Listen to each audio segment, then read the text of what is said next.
Some would argue that since 911 is handled by a public agency, the call should remain public. MassComm students and teachers seem to learn a lot from Gail's experience. When asked to describe her visit in a couple words, this is what they had to say. These horses serve a great purpose here at Quantum Leap by helping out physically and mentally disabled patients.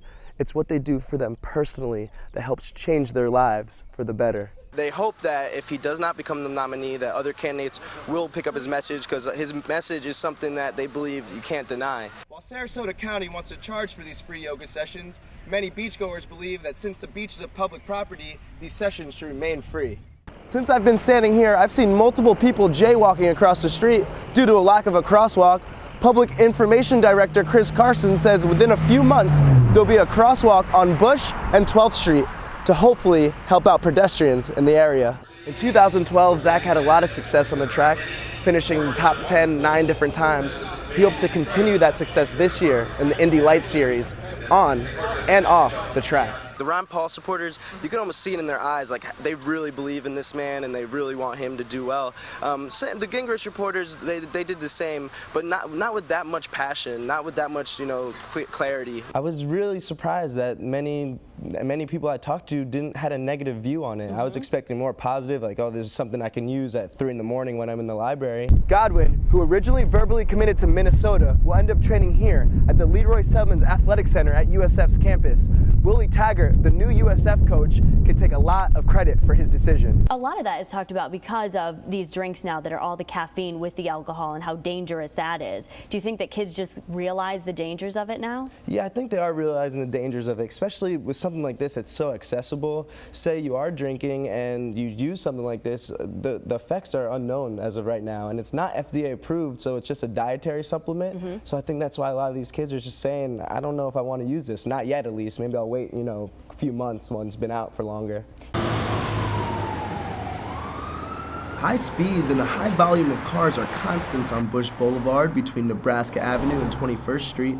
There are no crosswalks for a 1-mile stretch on this busy road.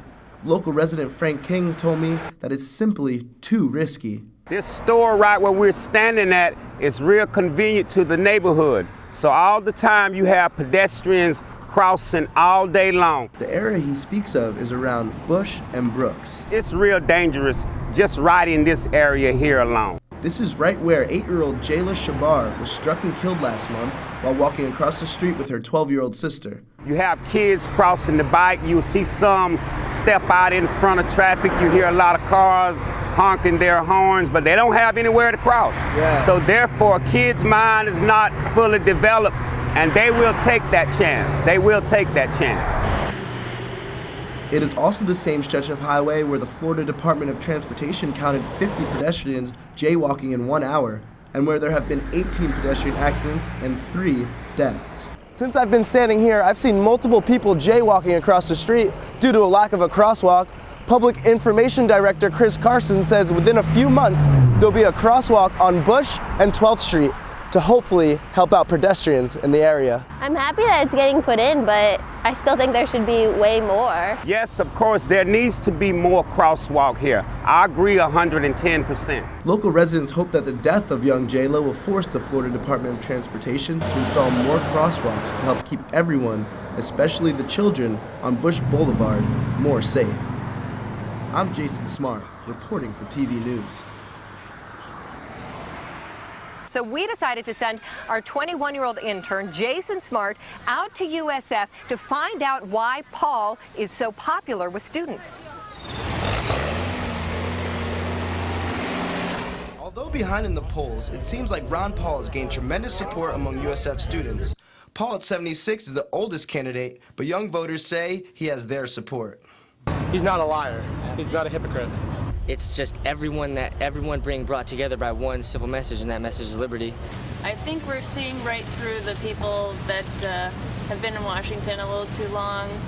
Many here on campus have the same attitude.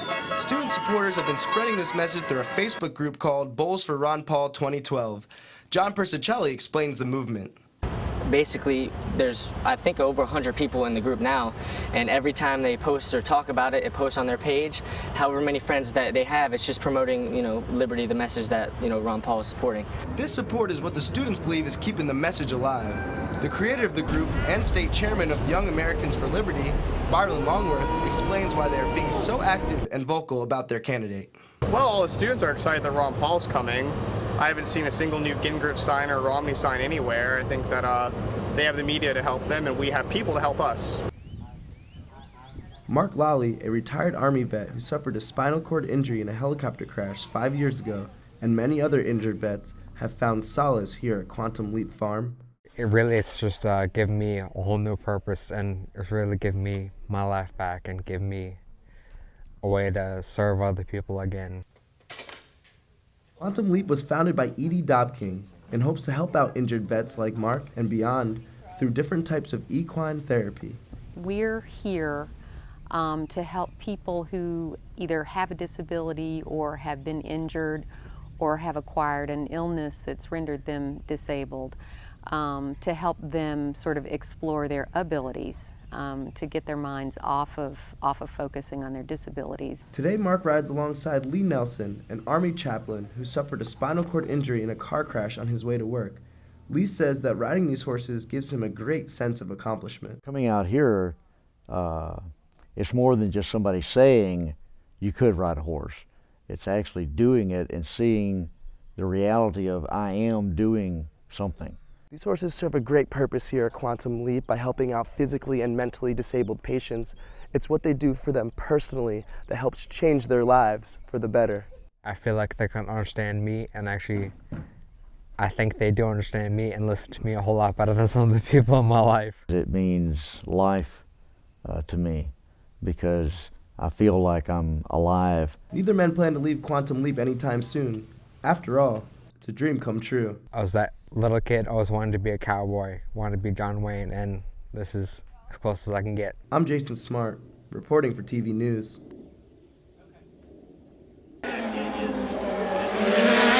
Zach Veach isn't your typical Indy Lights driver.